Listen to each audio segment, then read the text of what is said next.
ang nagwawala, nauulol na naman. Kung itong si Pulong Duterte nagbanta, mga kababayan, isa rin itong si Baste Duterte na nagbanta sa Administrasyong Marcos. Aba, mga kababayan, alam nyo ba kung ano ang pagbabanta nito? Mukhang sinasabi niya sa akin, mga kababayan, dahil ito po ang kanyang binitawan. Ang dating po nito sa akin ay iba. Sabi po ni Baste Duterte, mga ka-GP Natics, wait lang. Ang bagal talaga ng net. Ayan.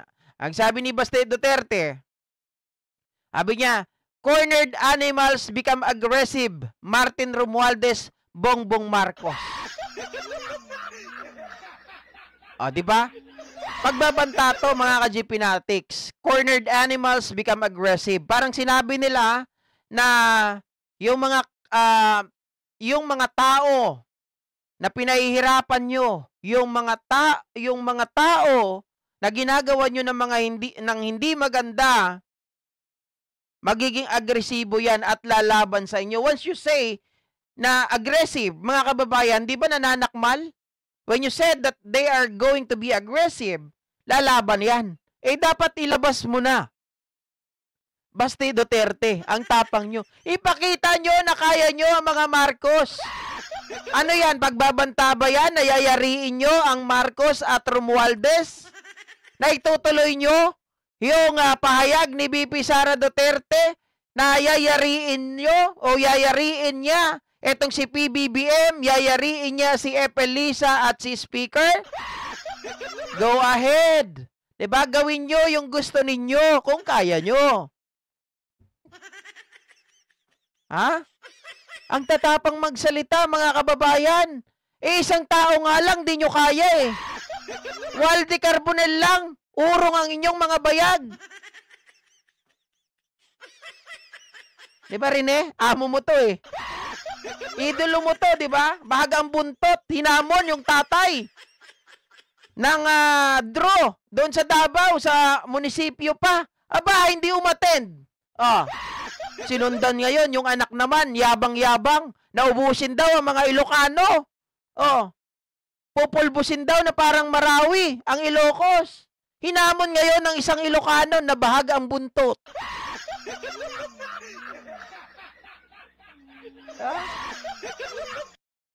Grabe, mga kababayan, ang lakas ng loob. Simple lang to Simple lang ito na statement. Yung sinasabi ni Baste Duterte dito. GP, anong simple dyan? Simple lang, maliit lang eh, di ba? Pero malaman. Malaman, pero hanggang hanggang pagbabanta lang. Parang tinatakot niya po itong si SMR at ang ating Pangulo. Na yung mga tao daw na niyuyurakan, yung mga tao, di ba? Na kumbaga ginigipit, yan daw ay nagiging aggressive.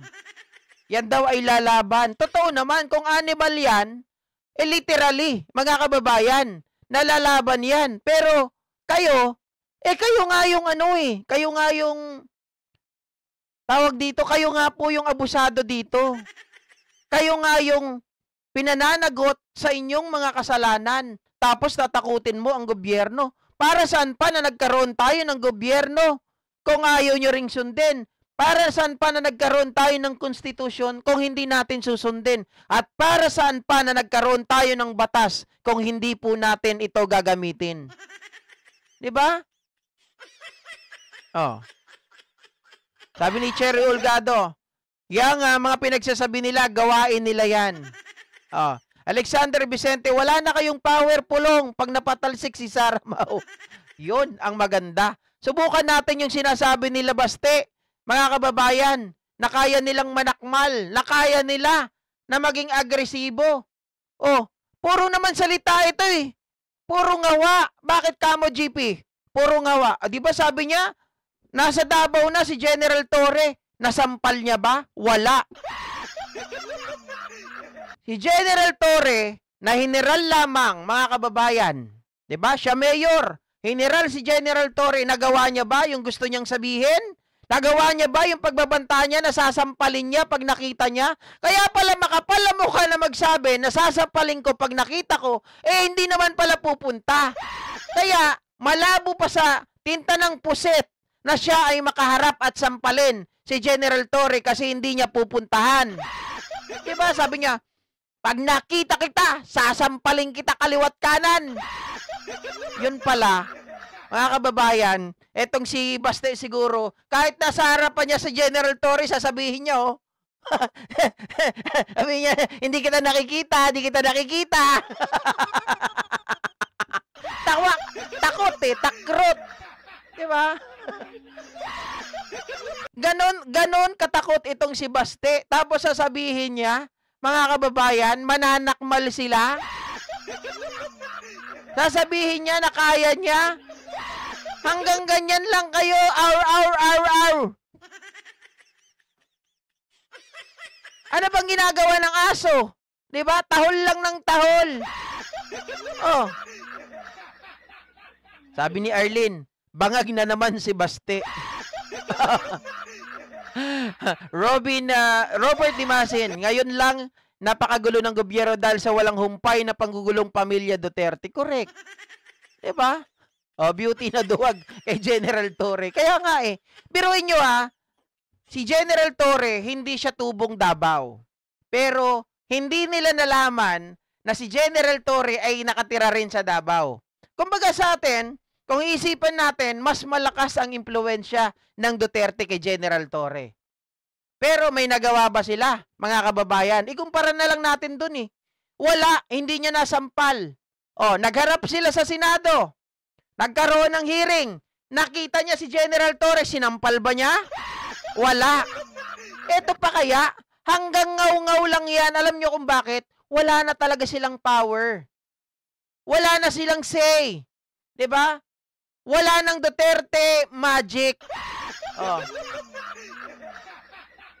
Sabi nga ni Ma'am Eva Hernandez kay Walde Carbonell nga, hindi uubra. Kay General Torre pa kaya?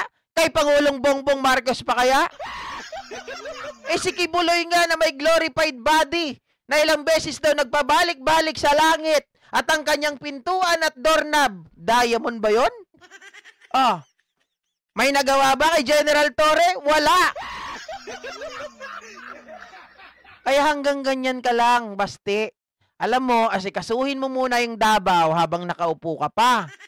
Okay? Dahil baka mamaya, pagdating ng panahon na Nograles na ang makaupo, lalabas na lahat ng baho nyo. Sabi ni Arlene Villamor, bakit yung tatay nila tahimik, GP? Bago po nangyari, mga kababayan. Ito, salamat sa pinaalala mo, Ma'am Arlene Villamor, ha? Alam nyo, itong si Digong, sabi niya, bago mangyari itong bilangan, yung 215 na pirma sa impeachment ni Sara Duterte, nagsalita itong tatay nila. Ang alam mo ang sabi niya, hindi naman talaga masama si Marcos Hanapin niyo sa SMNI mga kababayan, mga ka-Gminatics. Safe driving, Ma'am Eva Narita. Sinabi niya po yun. Kaya sabi ko nga ano na naman kayang pakulo nito ni Digong kung bakit nagbabait-baitan? Sabi ko ganun sigurado, meron na naman mangyayari kinabukasan or makalawa or ikatlo. Yun, tama pala mga kababayan dahil etong si Sara Duterte ay mai-impeach na doon sa Kamara. Kaya pala nagbabait-baitan ng tangang matanda.